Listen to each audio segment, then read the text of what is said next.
1 billion Ghana cedis. Washasa finance minister Nhyira contractors ane yede omoka.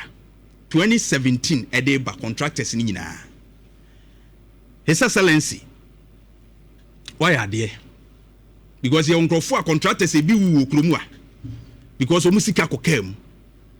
And se wutua arrears no ekwan ni bia keka ena no omuduru ayi hoyi your friend say me duru asuofo ne nasefo a minisa akwan ni bebre wo ho a omagya to omfuturo na ekum manfo enkoyie contractors ni bia abandon adwuma no because omusika mai, and this is a good step so make me a complete kwan aka no.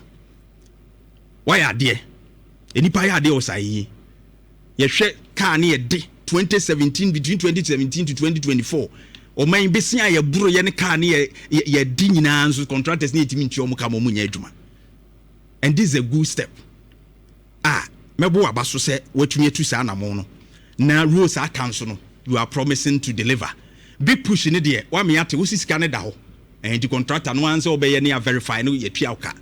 We are happy about that. Akwan ahodo a omo ye ne bi ni very nice ones ekoso ebi wa ya abandon no, but I think say this is a good step. His Excellency John Dramani Mahama, contractors ni grateful because ebi alusu omo lives and omo families nso aye mobo. Now I was happy say we wumpa na busuafo betimi abeje sika no de nkrata asem ni ade aba ama bibia koyie.